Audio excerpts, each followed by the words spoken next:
शुक्राचार्य की पुत्री देवयानी की प्रेम कहानी। शुक्राचार्य की पुत्री देवयानी के प्रेम प्रसंग और विवाह की ये कहानी बहुत ही रोचक है। आइए ये पौराणिक कहानी सुनते हैं। प्राचीन काल में देवताओं और राक्षसों के कई युद्ध हुए। इन युद्धों में कभी देवता जीतते और कभी राक्षस। लेकिन एक समय ऐसा आया कि राक्षसों की शक्ति तेजी से बढ़ने लगी। इसका कारण था मृत संजीवनी विद्या। राक्षसों के गुरु शुक्राचार्य को भगवान शिव के आशीर्वाद से मृत संजीवनी विद्या का ज्ञान मिल गया था। अब युद्ध में जो राक्षस मर जाते, शुक्राचार्य उन्हें फिर से जीवित कर देते। देवताओं के लिए यह बड़ी समस्या बन गई। क्या उपाय किया जाए? देवताओं के गुरु बृहस्पति भी इस विद्या से अनजान थे। देवगुरु बृहस्पति को एक उपाय सूझा। उन्होंने अपने पुत्र कच्छ से कहा कि वो जाकर गुरु शुक्राचार्य का शिष्य बन जाए और मृत संजीवनी विद्या सीखने का प्रयास करे। बृहस्पति जानते थे कि यह कार्य इतना आसान नहीं होगा। उन्होंने अपने पुत्र कच्छ से कहा कि अगर वो किसी प्रकार शुक्राचार्य की सुंदर पुत्री देवयानी को प्रभावित या आकर्षित कर लेता है तो संभवतः काम आसान हो जाए। कच्छ और देवयानी। कच्छ जाकर गुरु शुक्राचार्य का शिष्य बन गया। कच्छ एक तेजस्वी युवक था। देवयानी कच्छ को मन ही मन चाहने लगी, पर यह बात उसने किसी से कही नहीं। इसी बीच राक्षसों को यह बात पता चल गई कि देवताओं के गुरु का पुत्र कच्छ शुक्राचार्य से शिक्षा ले रहा है। राक्षस समझ गए कि कच्छ का उद्देश्य तो मृत संजीवनी विद्या का ज्ञान पाना है। राक्षसों ने निर्णय लिया कि कच्छ का जीवित रहना विनाशकारी हो सकता है, अतः वो चुपचाप कच्छ को मारने की योजना बनाने लगे। एक दिन राक्षसों ने कच्छ को पकड़कर उसका वध कर दिया। देवयानी ने जब यह जाना तो उसने रो रो कर पिता से कच्छ को पुनर्जीवित करने की याचना की। शुक्राचार्य देवयानी का कच्छ के प्रति प्रेम समझ गए। हार कर उन्होंने कच्छ को जीवित कर दिया। इस बात से राक्षस चिढ़ गए। उन्होंने कुछ दिन बाद पुनः कच्छ को मृत्यु के घाट उतार दिया। लेकिन शुक्राचार्य भी क्या करते, पुत्री मोह में उन्हें पुनः कच्छ को जीवित करना पड़ा। अब तो राक्षस क्रोधित ही हो गए।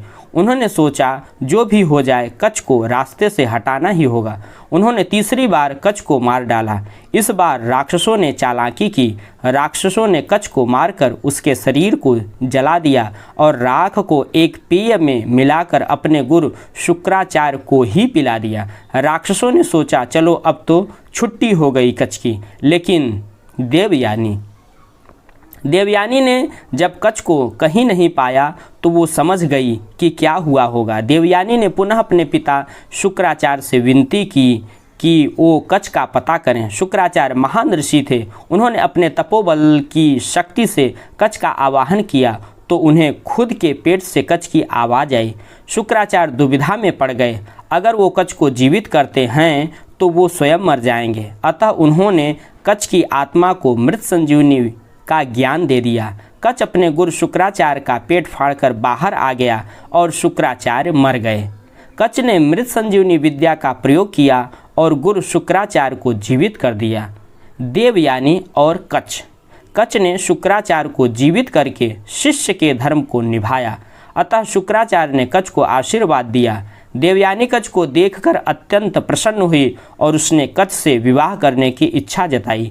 जवाब में कच्छ ने सत्य का उद्घाटन किया कि यहाँ आने का उद्देश्य मृत संजीवनी विद्या पाना था, जो पूरा हो चुका। अब वो वापस देवलोक जा रहा है। इसके साथ ही कच्छ ने यह भी कहा कि चूंकि वो शुक्राचार्य के पेट से निकला है, अतः शुक्राचार्य उसके पिता समान हुए। इस प्रकार देवयानी कच्छ की बहन हुई, इसलिए वो अपनी बहन से शादी कैसे कर सकता है। देवयानी को इस बात से गहरा आघात पहुंचा। क्रोध और शोक में देवयानी ने कच्छ को शाप दिया कि वो कभी भी मृत संजीवनी विद्या का प्रयोग नहीं कर पाएगा। कच्छ इस बात से चकित रह गया। चिढ़कर उसने भी देवयानी को शाप दिया कि वो जिस भी व्यक्ति से विवाह करेगी उसका चरित्र अच्छा नहीं होगा। शर्मिष्ठा और देवयानी। कच्छ के चले जाने के बाद देवयानी व्यथित मन से जीवन व्यतीत करने लगी। एक दिन देवयानी राजकुमारी शर्मिष्ठा के साथ वन में स्नान करने गई। राजकुमारी शर्मिष्ठा असुर राजा वृषपर्वा की पुत्री थी। राजा वृषपर्वा गुरु शुक्राचार्य का बहुत सम्मान करते थे और उन्हें मुख्य सलाहकार नियुक्त किए थे। इसी कारण देवयानी और शर्मिष्ठा में पहचान और दोस्ती थी। जब लड़कियां स्नान कर रही थी तो जोर की हवा चली, जिससे नदी के बाहर रखे उनके सूखे कपड़े इधर उधर बिखरने लगे। जब देवयानी ने नदी से बाहर आकर कपड़े पहने तो गलती से उसने शर्मिष्ठा के वस्त्र पहन लिए। हवा की वजह से सब कपड़े आपस में मिल गए थे, अतः देवयानी से यह भूल हो गई। शर्मिष्ठा ने जब यह देखा कि देवयानी ने उसके वस्त्र पहन लिए तो उसने चिढ़कर कहा, राजकुमारी के कपड़े पहनने से तुम राजकुमारी नहीं बन पाओगी।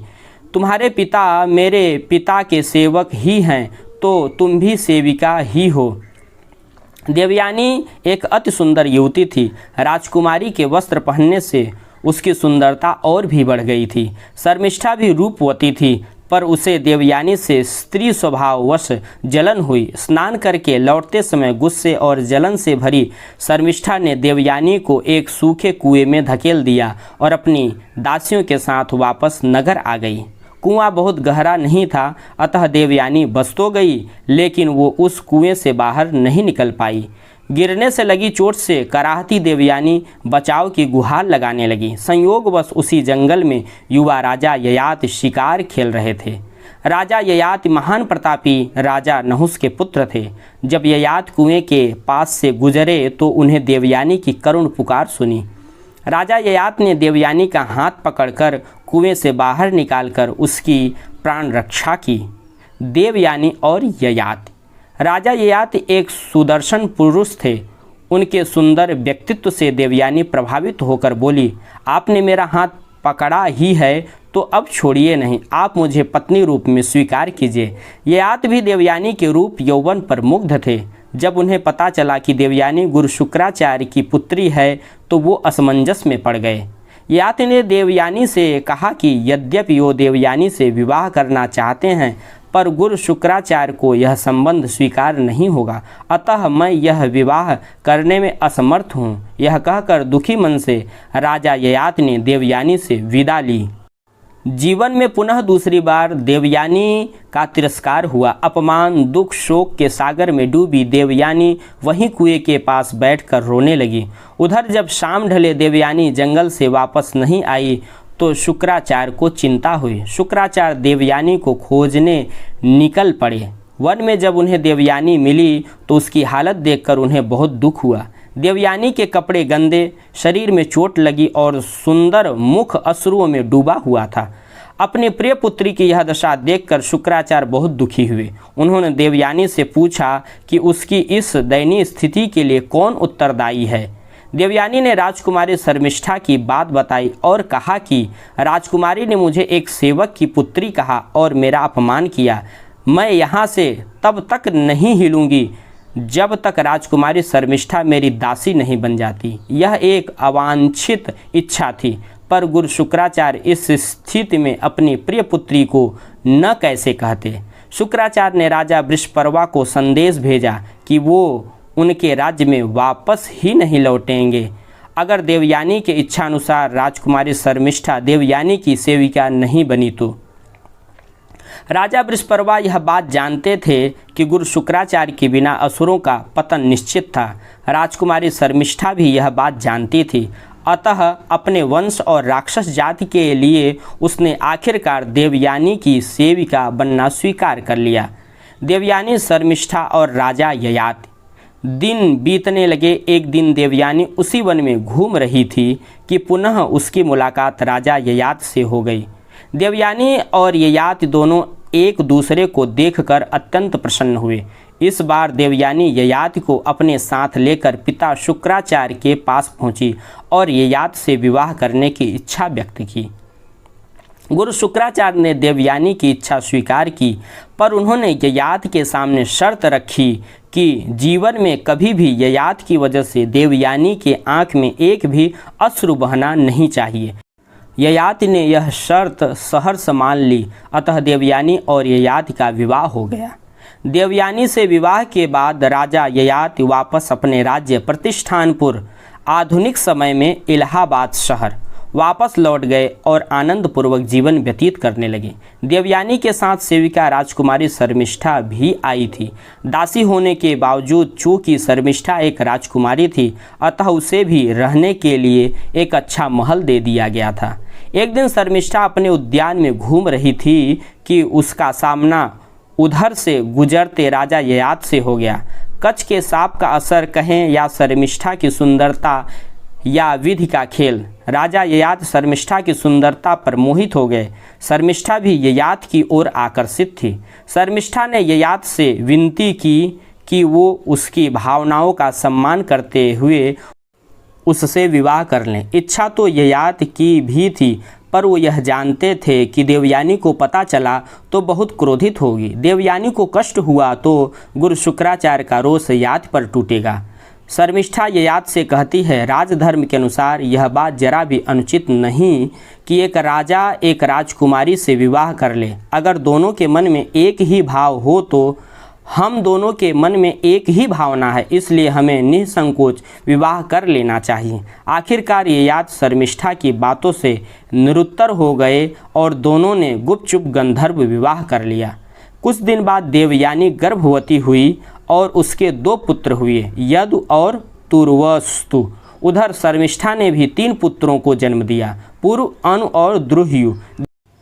देवयानी को जब पता चला कि शर्मिष्ठा के पुत्रों के पिता ययाति हैं तो उसने यह बात शुक्राचार्य से बताई। क्रोधित शुक्राचार्य ने राजा ययाति को शाप दे दिया कि वो तुरंत ही एक वृद्ध पुरुष बन जाए। शुक्राचार्य का ययाति को शाप। देवयानी ने जब देखा कि उसका युवा सुंदर पति अब एक कुरूप बूढ़ा व्यक्ति हो गया है तो उसे कष्ट हुआ। देवयानी ने पिता शुक्राचार्य से विनती की कि वो अपना शाप वापस ले लें। शुक्राचार्य बोले, मेरा शाप तो वापस नहीं हो सकता। हाँ, अगर ययाति का कोई पुत्र अपनी इच्छा से अपना यौवन ययाति को दे दे तो ययाति फिर से युवा हो जाएगा। भोग में डूबे ययाति का मन यौवन के आनंद से भरा नहीं था।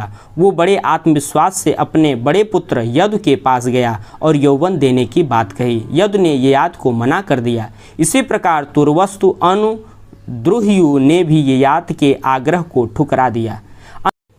अंत में ययाति ने अपने सबसे छोटे पुत्र पुर से याचना की। पुर ने सहर्ष अपने पिता की बात मान ली और यौवन दे दिया। उसी पल ययाति पुनः युवा बन गए और पुर एक वृद्ध व्यक्ति बन गया। ययाति ने आनंद पूर्वक 100 साल तक यौवन का उपभोग किया। 100 वर्ष पूरे होने के बाद भी ययाति ने जब अपने को असंतुष्ट पाया तो यह सोच में पड़ गया। उसे समझ आया कि इच्छाओं का कोई अंत नहीं है। लाख मन की कर लो मगर फिर कोई नई इच्छा पैदा हो जाती है। ऐसे कामनाओं के पीछे भागना व्यर्थ है। अतः ययाति ने अपने पुत्र पुर के पास वापस जाकर उसे उसका यौवन वापस कर देने की सोची। जब पुर को अपने पिता ययाति की इच्छा पता चली तो उसने कहा, अपने पिता के आज्ञा का पालन तो मेरा कर्तव्य था। आप अगर चाहें तो कुछ समय और आनंद भोग करें, मुझे कोई कष्ट नहीं है। ययाति ने जब यह बात सुनी तो उन्हें बहुत ग्लानि हुई। ययाति पुर की उदारता से बहुत प्रभावित हुए और सबसे छोटा होने के बावजूद उन्होंने पुर को अपना उत्तराधिकारी घोषित कर दिया। ययाति के पुरुष को उसका यौवन वापस लौटा दिया। पुनः वृद्ध रूप में आकर ययाति देवयानी और शर्मिष्ठा के साथ राज्य छोड़कर वानप्रस्थ हो गए। आगे चलकर राजा ययाति के 5 पुत्रों ने 5 महानतम वंश का निर्माण किया। राजा यदु से यदुवंश हुए यानी यादव, राजा तुर्वस्तु से यवन वंश तुर्वक, राजा अनु से म्लेच्छ वंश ग्रीक, राजा द्रुह्य से भोज वंश, राजा पुरु से पौरव वंश या कुरु वंश। देवयानी और शर्मिष्ठा देवयानी की इस रोचक कहानी को व्हाट्सएप, फेसबुक पर शेयर जरूर करें जिससे अन्य लोग भी ये जानकारी पढ़ सकें। राधे।